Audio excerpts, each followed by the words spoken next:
प्यारे बच्चों, स्वागत है आप सभी का आपके अपने यूट्यूब चैनल बाल स्टडी में। तो आप सभी के लिए चैप्टर वाइज लगातार जो है क्लासेस लेके आ रहे हैं। प्रत्येक क्लास में ऑब्जेक्टिव सब्जेक्टिव क्वेश्चंस आप सभी के लिए करवाते आ रहे हैं।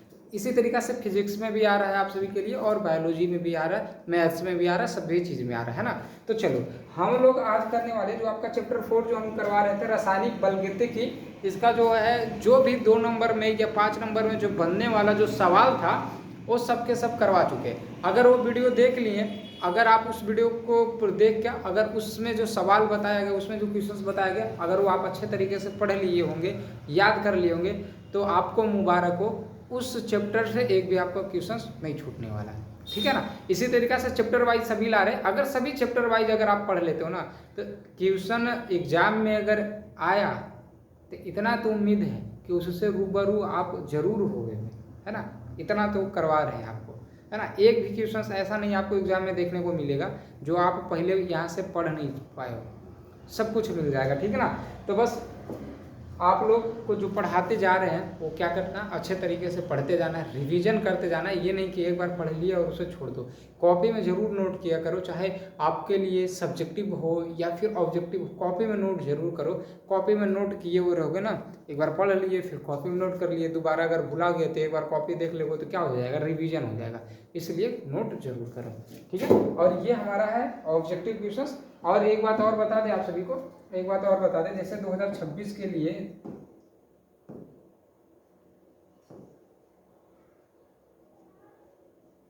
देखो, जिसको भी इम्पोर्टेंट, देखो यहाँ पर चार से कलर चेंज करने, देखो एग्जाम में आने वाला है ना, जो एग्जाम में जो आने वाला जो क्वेश्चन है, अगर वो लेना चाहे आप, वो फिजिक्स हो जाए या फिर केमिस्ट्री हो जाए या फिर बायोलॉजी हो जाए, ये सब में से कोई भी जो परीक्षा में आपके पूछे जाएंगे, है ना, इस बार की परीक्षा में आपके पूछे जाएंगे, तो वो अगर आप लेना चाहते हैं तो सीरीज बना हुआ है उसका, है ना। 300 ऑब्जेक्टिव फिजिक्स में है, 300 ऑब्जेक्टिव केमिस्ट्री में है, 300 ऑब्जेक्टिव बायोलॉजी में है, ठीक है। और फिर 60 number subjective, 60 number subject, 60 question subjective, 60 question subjective, 60 question subjective, ये हो गया।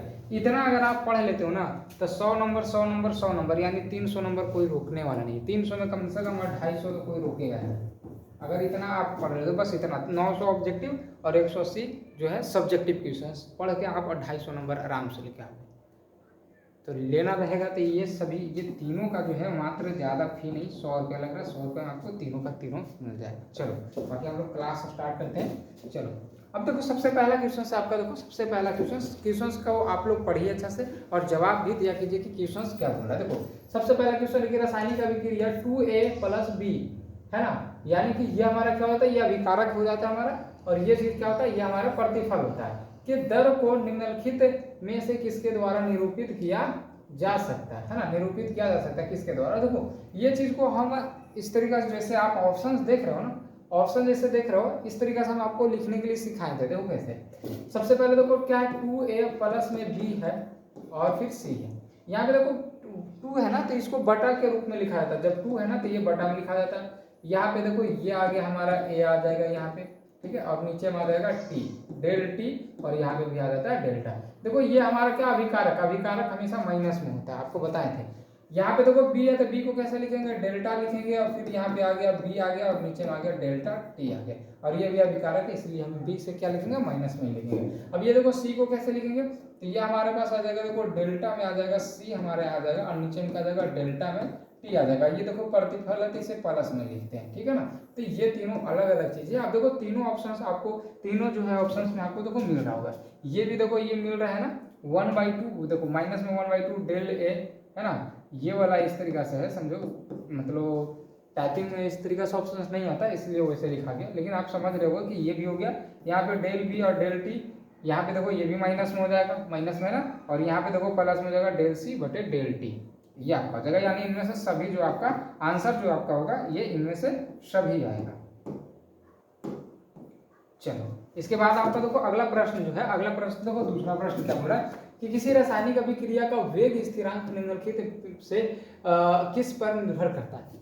क्या बोल रहा है हमें अभिक्रिया का वेग स्थिरांक किस पे निर्भर करता है, यानी के किस पे जो है निर्भर करता है। तो आपको बताए थे ताप पे, इसका जो वीवीआई जो सब्जेक्टिव क्वेश्चन जब करवा रहे थे तो वहां पे ये क्वेश्चन हम बताए थे कि ताप पे जो है वेग स्थिरांक जो है निर्भर करता है। इसके बाद है आपका अगला प्रश्न है, प्रथम कोटि की अभिक्रिया के लिए अर्ध आयु, यानी कि यहाँ पे आपका आ जाएगा, देखो देख लो अर्ध आयु देखो क्या बोल रहा है कि प्रथम कोटि की अभिक्रिया के लिए अर्ध आयु, यानी ऑप्शन ए में है कि वेग स्थिरांक पर निर्भर नहीं करता। अच्छा, जो बोल रहा है कि अर्ध आयु जो है वेग स्थिरांक पर निर्भर नहीं करता। बी में प्रारंभिक सांद्रता पर निर्भर नहीं करता, सी में प्रारंभिक सांद्रण पर निर्भर करता है और डी में इनमें से सभी। देखो इसका जो आपका आंसर होगा ये बी होगा, प्रारंभिक सांद्रण पर निर्भर नहीं करता है, ये राइट आंसर आपका हो जाएगा, बी हो जाएगा। इसके बाद आपका देखो अगला है चौथा नंबर प्रश्न। चौथा नंबर प्रश्न क्या, हैबर की विधि से अमोनिया के निर्माण में निम्नलिखित में से कौन उत्प्रेरक का प्रयोग करते हैं, है ना। अमोनिया के निर्माण से हैबर विधि के द्वारा बोल रहा है कि कौन उत्प्रेरक का प्रयोग होता है। ऑप्शंस में देखो, ऑप्शंस पढ़ो। बोला कि लोहे का महीन पाउडर, और बी में है मोलिब्डेनम का महीन पाउडर, और सी में निकेल का महीन पाउडर, और डी में प्लेटिनियम का महीन पाउडर। तो यहाँ पे जो बनता है ये बनता है हमारा लोहे का महीन पाउडर होगा। ऑप्शन आपका जो हो जाएगा यहाँ पे ए होगा। चलो अगला प्रश्न आपका देखो पांचवा नंबर प्रश्न क्या बोला कि एक रासायनिक अभिक्रिया के वेग समीकरण को निम्नलिखित रूप से निरूपित किया जाता है। ये इस तरीके से दिया हुआ, यदि ए के सांद्रण को स्थिर रखकर बी का सांद्रण तिगुना करते जाए। देखो ए को जो है बोला जा रहा है कि स्थिर रखना, ए को क्या करना, स्थिर रखना। मतलब कि जो हमारे पास देखो दिया हुआ वेग स्थिरांक जो हमारे पास दिया हुआ के इंटू में है ना, ए और इंटू में क्या आ गया बी का स्क्वायर। तो बोल रहा है ए को क्या करना, कांस्टेंट रखना यानी स्थिर रखना। ए को हमें नहीं कुछ करना, हमें बी के साथ करना। क्या बोल रहा है, बी का बी सांद्रण को बी स्थिर रखकर बी का सांद्रण तिगुना कर दे। इसका जो सांद्रण क्या किया जाता है, तिगुना किया जाता है ना। तब अभिक्रिया का वेग हमसे पूछ रहा कि क्या होगा, है ना। तब हमारा जो हुआ 3 गुना हो जाता है। अभिक्रिया कितना हो जाता है, 3 गुना होता है। ध्यान में रखिए, अगर यहाँ पे 3 बढ़ा रहा है तो इसका 3, अगर 4 करता तो 4 चौके 16 हो जाता। समझ रहे हो ना। अगर 5 करता तो 5 पचे 25 हो जाता। उम्मीद करते हैं समझ में आया होगा। इसके बाद आपका देखो 7वां नंबर प्रश्न बोला, अधिकांश अभिक्रियाओं के लिए ताप गुणांक का मान निम्नलिखित में किसके बीच में रहता है। देखो जो ताप गुणांक होता है उसका जो मान होता है वो 2 और 3 के बीच रहता है, 2 और 3 के बीच रहता है। अब अगला प्रश्न आपका 8वां। देखो ये सब प्रश्न जो है याद करने वाले हैं, आप इसमें खोजिएगा सर समझ, तो जिसमें समझने वाली रहेगी उसमें। अब ये सब तो प्रश्न याद करने वाली है चीजें कि किसी रासायनिक अभिक्रिया की दर मतलब वेग, दर को वेग भी हम लोग बोलते हैं। तो वही बोल रहा किसी रासायनिक अभिक्रिया की दर यानी कि वेग समय के साथ बढ़ती है, समय के साथ घटती है, समय के साथ घट या बढ़ सकती है, और डी में समय के साथ स्थिर रहती है। एक बात देखो बताए थे, है ना, वहां पे देखो रासायनिक अभिक्रिया अगर ऋणात्मक है, रासायनिक अभिक्रिया में जो है अगर ऋणात्मक है तो उसका वेग जो है घटता है, और अगर धनात्मक है तो उसका वेग जो है बढ़ता है। ठीक ना। अगर रासायनिक अभिक्रिया हमारा ऋणात्मक है, माइनस में, तो उसका घटेगा, और अगर प्लस में तो बढ़ेगा।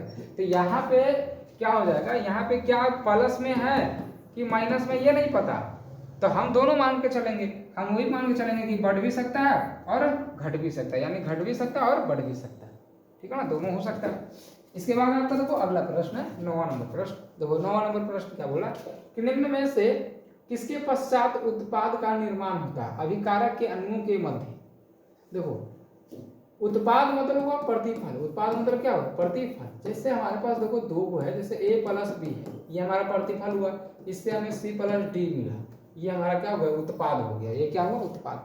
तो बोल रहा उत्पाद का निर्माण होता है अभिकारक के अणुओं के मध्य। किससे होता है, इसका जो निर्माण होता है, यानी उत्पाद इसे बोलो या तो प्रतिफल बोलो। ये जो c प्लस d का जो निर्माण हुआ है ना, कैसे हुआ, किसके अनुसार हुआ, टक्कर से हुआ या प्रभावी टक्कर से हुआ या फिर अप्रभावी टक्कर पान से हुआ, या सभी हो जाएगा। तो देखो इसका एक चीज बताते हैं, इसका जो आंसर होगा ना वो प्रभावी टक्कर होगा। क्या होगा, प्रभावी टक्कर। तो कहने का मतलब जैसे आप यहाँ पे हो सकता है बोलो कि टक्कर भी हो सकता है, लेकिन टक्कर नहीं होगा, मतलब प्रभावी टक्कर। जैसे कहने का मतलब कि अरे यार जैसे हमारे पास देखो ये पेन है, ठीक है, न्यू पेन है, अच्छा डिजाइन का है, कल मेला में मिल गया।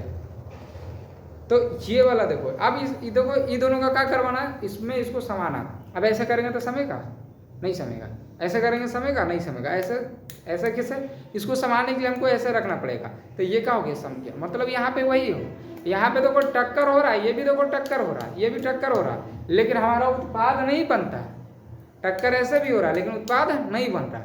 उत्पाद कब बनेगा, जब टक्कर ऐसे होगा, मतलब कि प्रभावी टक्कर होना चाहिए, है कैसा होना चाहिए, प्रभावी टक्कर होना चाहिए। यहाँ पे जैसे टक्कर दो प्रकार के हो जाता है बाबू, टक्कर जो हमारा दो प्रकार का हो जाता है। सबसे पहला होता है प्रभावी टक्कर, क्या होता है प्रभावी टक्कर, और दूसरा होता है अप्रभावी टक्कर। अप्रभावी तो अप्रभावी मतलब यही हुआ, अप्रभावी मतलब ये हुआ। देखो अप्रभावी मतलब ये, ऐसे कर रहे हैं तो ये नहीं काम हो रहा है, इसका मतलब अप्रभावी ये हो रहा है ना, और ऐसे कर दिए इसका मतलब ये प्रभावी हो गया, है ना, समझ गए।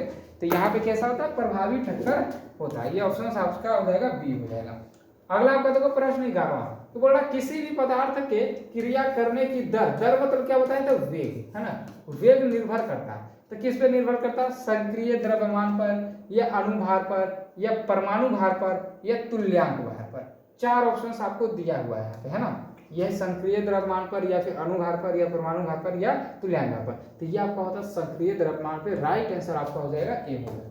इसके बाद आपका अगला प्रश्न है 12वां नंबर प्रश्न। क्या बोला कि किसी भी अभिक्रिया में उत्प्रेरक, है ना, उत्प्रेरक का काम क्या होता है जो बताते हैं, है ना।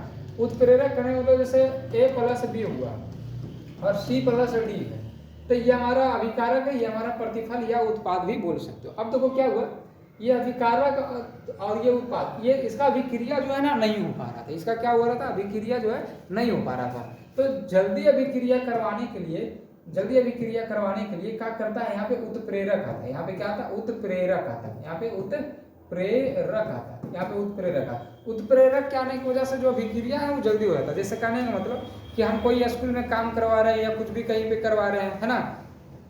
अरे यार ये तो साउंड प्रॉब्लम हो गया होगा ना, चलो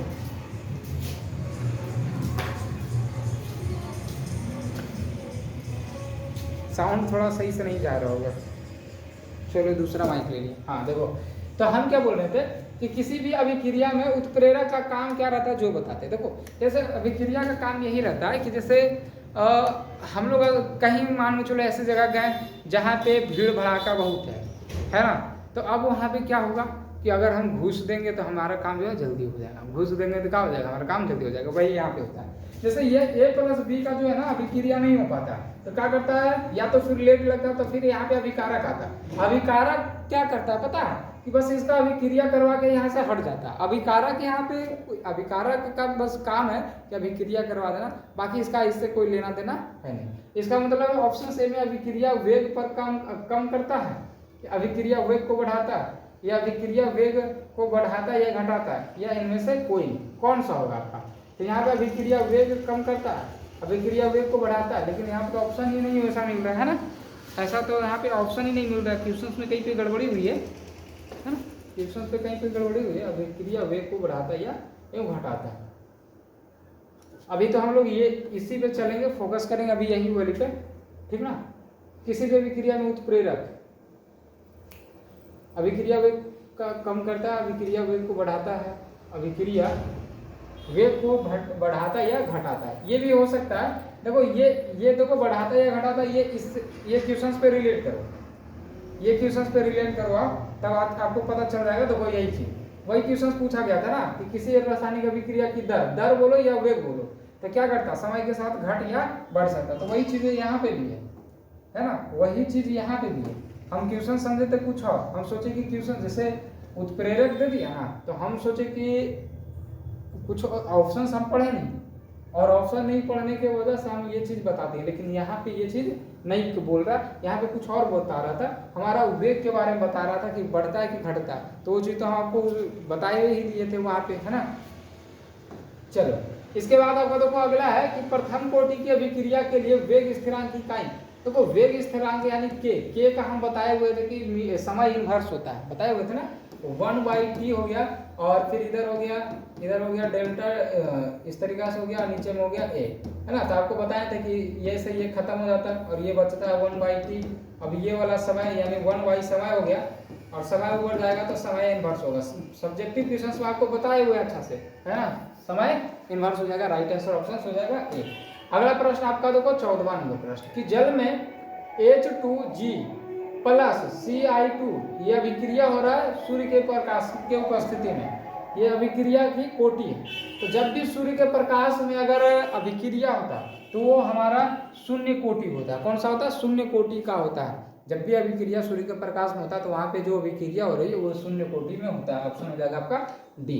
इसके बाद आपका देखो 15 नंबर प्रश्न क्या बोल रहा है कि किसी अभिक्रिया का वेग निम्नांकित प्रकार से व्यक्त होता है। वेग के इंटू ए का स्क्वायर बी, तो अभिक्रिया कोटि। देखो अब कोटि निकालने के लिए हम बताए थे, कोटि का फॉर्मूला हम बताए थे ना, कोटि का फॉर्मूला होता है x प्लस वाई, यानी किसका x प्लस वाई? घात का x प्लस वाई। इसका देखो क्या है, k इंटू ए का स्क्वायर है और इंटू में b, यही है ना। इसका घात कुछ नहीं तो बस दोनों को जोड़ दो, 2 और 1 कितना आ जाएगा? 3। हमारा आंसर आ जाएगा 3। ये कोटि वाला चीज हम बताए हुए थे आपको कि किस तरीके से इसका निकालना। जब भी घात बोलते घात को सिर्फ जोड़ दो, बात खत्म। अगला आपका देखो 16वां नंबर प्रश्न। 16वां नंबर प्रश्न क्या बोला कि किसी रासायनिक अभिक्रिया का वेग प्रभावित नहीं होता है। तो देखो ताप से तो होता है, हमारा जो ये है क्या बोलते हैं, रासायनिक अभिक्रिया का जो वेग है वो वेग है हमारा ताप से भी प्रभावित होता है, सांद्रता से भी प्रभावित होता है, तन्यता से भी प्रभावित होता है। ये दाब का कोई यहाँ पे लेना देना नहीं है, ये दाब यहाँ पे राइट हमारा आंसर हो जाएगा, इस पर निर्भर नहीं करता। अब अगला प्रश्न आपका 17वां नंबर प्रश्न, ठीक है। 17वां नंबर प्रश्न क्या बोला कि किसी प्रथम कोटि मतलब जिसका पावर 1 रहेगा, यही ना। शून्य कोटि मतलब जिसका पावर 0 रहेगा। तो प्रथम कोटि की अभिक्रिया का वेग स्थिरांक निर्भर नहीं करता है। तो देखो अभी ये चीज देखो निर्भर नहीं करता किस पे? तो यह अभिकारकों की सांद्रता पे निर्भर नहीं करता, यह अभिकारकों की सांद्रता पे जो है निर्भर नहीं करता। बाकी ताप पे भी करता है, दाब पे भी करता है और संक्रियन ऊर्जा पे भी करता है, यानी कि ये आपका राइट आंसर हो जाएगा सी, अभिकारकों की सांद्रता पे। अगला आपका 18 नंबर प्रश्न है। बहुत ज्यादा पसीना चल रहा है गर्मी। देखो 18वां नंबर प्रश्न क्या बोला, किसी रासायनिक अभिक्रिया में ढाल यानी स्लोप का मान खींचा जाता है। बोल रहा है क्या कि ताप व दाब के मध्य, या फिर दाब एवं सांद्रता, या फिर लॉग के तथा 1/t के मध्य, या फिर ताप एवं √p के मध्य। तो देखो आपका जो ये सभी जो गलत हो जाएंगे, आपका राइट आंसर ऑप्शन सी हो जाएगा, लॉग के तथा 1/t के मध्य खींचा जाता है। याद रखिएगा ये सब देखो प्रश्न जो है ना आपको याद रखने वाली चीजें, अगर आप इस चीज को 4-5 बार अगर आप याद कर लेते हो, पढ़ लेते हो, तो ये ऑप्शंस जब भी आएगा ना तो इसी टाइप से आएगा। ये नहीं कि आपको ऑप्शन से ही कहीं से दूसरा दे देगा, नहीं, ऑप्शंस भी आएगा तो इसी टाइप से आएगा। और आपके परीक्षा में यही सब क्वेश्चंस आपके कुछ जो है ना पूछ दिए जाते हैं बहुत ज़्यादा रफली। ये सब समझो एक तरीका रफली है, बिना याद किए ये सब रहने वाला नहीं है ना, इसलिए ये सब को याद करना है। अगला आपका देखो है अभिक्रिया H प्लस और OH, यहाँ पे देखो H प्लस होगा, H प्लस और OH माइनस H2O है। अति मंद है या मंद है या तीव्र है या कोई नहीं, है ना, बताना है। ये समय से इसका आंसर जो है आपका क्या होगा, मंद है कि अति मंद है कि क्या है। जो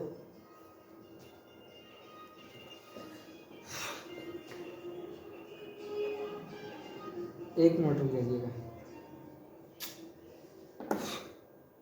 पसीना गिर जाए। चलो देखो, हाँ यहाँ पे देखो बोला अभिक्रिया H plus OH minus H2O है। तो यहाँ पे बोला अतिमंद या मंद या तीव्र या कोई नहीं। देखो ये जो हमारा आयनिक है, ये क्या है, हमारा आयनिक यौगिक है। क्या है? आयनिक यौगिक। ये जो समीकरण जो देख रहे हैं आपका आयनिक यौगिक, जो भी आयनिक यौगिक रहते हैं ना उनकी जो अभिक्रिया होती है वो तीव्र होती है। क्या होती है? जो भी आयनिक यौगिक रहती है वो तीव्र होती है। या तो आपसे देखो ऐसे करके पूछ सकता है, या फिर डायरेक्ट आपके ऑप्शंस में दे देगा कि आयनिक अभिक्रिया होती है, आयनिक अभिक्रिया होती है। तो अब ये 4 ऑप्शंस पे दिया रहेगा, तो याद रखिएगा आयनिक अभिक्रिया हमेशा क्या होती है? तीव्र होती है। ये आपका हो जाएगा सी। अगला आपका देखो 20वां नंबर प्रश्न क्या बोला, अभिक्रिया के पश्चात उत्प्रेरक की मात्रा।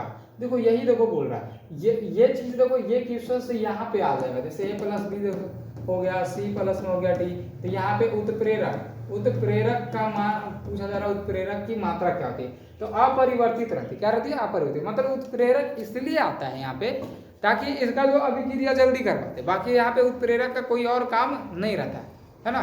ये आता है और चला जाता है, अभिक्रिया हुआ बस ये चला जाता है, जैसे आया वैसे चला जाता है, यानी कि इसका अपरिवर्तित रहता है। इसका मात्रा क्या रहता है? अपरिवर्तित रहता है।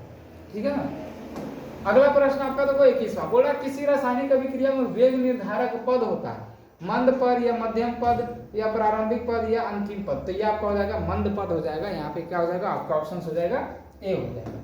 अब अगला देखो आपका 22 है। कि k बराबर c e पर power minus e by R T में c निरूपित करता है। ये देखो फॉर्मूला आपको पढ़ाए हुए थे और इसमें सबको एक एक करके बारे में बताए थे और c को बताए थे कि आवृत्ति गुणांक होता है ना, क्या होता है आवृत्ति गुणांक होता है, सब कुछ ये सब पढ़ाए हुए आपको सब्जेक्टिव क्वेश्चंस में, है ना। चलो अगला देखो 23 नंबर की, यदि वेग नियतांक की इकाई s-1 हो तो अभिक्रिया कोटि, देखो ये किसमें होता है, ये किसमें होता है, ये प्रथम कोटि का फॉर्मूला होता है और उसका ये SI मात्रक है, वेग स्थिरांक का, है या नहीं। तो ये प्रथम कोटि में होता है, तो प्रथम कोटि में ये वही बोला अभिक्रिया की कोटि यानी कि प्रथम हो जाएगा। प्रथम में क्या होता है, उसका घात 1 होता है ना, शून्य कोटि में 0 होता है।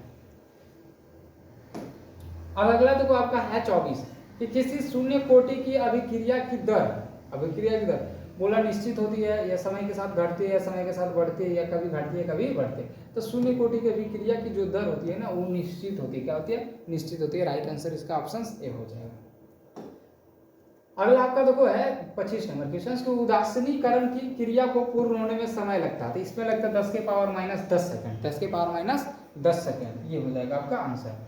अगला देखो आपका है 26 कि किसी रासायनिक अभिक्रिया का अधिकतम वेग होता है, आपका ये हो जाएगा 10 के पावर माइनस 12 सेकंड, 10 के पावर माइनस 12 हो जाएगा। और अगला है आपका कि किसी उत्प्रेरक की उपस्थिति के कारण ऊर्जा अवरोध की ऊर्जा, है ना, ऊर्जा अवरोध की ऊर्जा बोल रहा बढ़ता है यानी बढ़ता है या घटती है या अप्रभावित रहती है या स्थिर रहती है। यहाँ पे 27 क्वेश्चंस में 27 क्वेश्चंस का जवाब आपको यहाँ पे जो है देना है। ये आपका हो जाएगा घटती है, क्या हो जाती है, घटती है। देखो बोला किसी उत्प्रेरक की उपस्थिति के कारण ऊर्जा अवरोध की ऊर्जा, जैसे यहाँ पे देखो, जैसे ये पास हमारे पास जैसे ग्राफ है, मान चलो यहाँ पे अभिकारक, ये क्या हमारे पास अभिकारक, ये हमारे पास अभिकारक है और यहाँ पे हमारा क्या प्रतिफल है, या फिर यहाँ पे समझो हमारे पास प्रतिफल है इस तरीके से, ठीक है। अब यहाँ से इस तरीके से मान चलो यहाँ पे ग्राफ इस तरीके से बना हुआ है।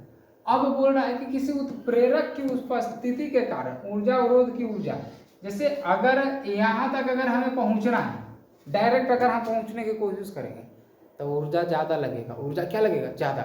लेकिन जैसे यहाँ पे उत्प्रेरक लाएंगे ना, उत्प्रेरक लाएंगे यानी ये चीज को लाएंगे ना, तो इसका काम क्या है, इसका काम यही है कि जो काम रुका हुआ उसको पूरा करके निकल जाए। तो जब से उत्प्रेरक आएगा तो हमको ज्यादा ऊर्जा देने की जरूरत नहीं पड़ेगी, मतलब ये आया तो क्या हुआ, ऊर्जा घट गया, ऊर्जा क्या हुआ, घट गया, तो हो जाएगा घटती है। और अगला देखो आपका है 28 कि प्रथम कोटि की अभिक्रिया के 1/2 का मान होता है, 1/2, अरे सॉरी 1/2 नहीं, T पावर में है, ऐसा देखो लिखा हुआ T 1/2 यानी अर्धायु, अर्धायु का मान कितना था आपको बताया था 0.693 और बटे में k, यही होता है ना, ये फॉर्मूला आपको बताया हुआ है, ऑप्शन हो जाएगा बी। अगला आपका देखो 29 निम्न में से किस समीकरण द्वारा त्वरित वेग बताया गया, तो यह रहेगा ऑप्शन से हो जाएगा माइनस DC और बटे में हो जाएगा dt, यानी कि यहाँ पे डेल्टा है, डेल्टा C और बटे में डेल्टा t। अगला आपका देखो है कि 30 नंबर प्रश्न की किसी भी क्रिया में भाग लेने वाले अणुओं, परमाणुओं अथवा मूलकों की संख्या कहा जाती है, तो ये आपका अणु संख्या कहा जाता है, क्या कहलाती है, अणु संख्या। देखो यही 30 क्वेश्चन था इसमें, बस ज़्यादा नहीं था। और अगर ये आप 30 क्वेश्चन याद कर लेते हो ना तो अच्छे तरीके से आपको क्या होगा, एकदम फिट हो जाएगा, याद कर लेते तो इसमें से ज़्यादा आपको पढ़ने की जरूरत नहीं है, ठीक ना। 30 ऑब्जेक्टिव इससे याद कर लेना, बाकी इसमें सब्जेक्टिव भी आपको 18 क्वेश्चन बताए हुए थे, सब वो सभी भी याद कर लेना, ठीक है ना। अब इसके बाद आएगा आपका 5वां चैप्टर और फिजिक्स में भी चल रहा है, केमिस्ट्री फिजिक्स तो अभी थोड़ा सा स्टॉक है, आपका बायोलॉजी में जो 6 चैप्टर तक खत्म हो चुका है, सब कुछ खत्म हो जाएगा, टेंशन नहीं लेना, बस आपको क्या करना, पढ़ते जाना, ऐसे ऐसे चैप्टर्स को अच्छे तरीके से याद कर लेना। बगल में गाना भी बजने लगा, चलो मिलते हैं हम लोग अगले वीडियो में, तब तक के लिए जय हिंद जय भारत।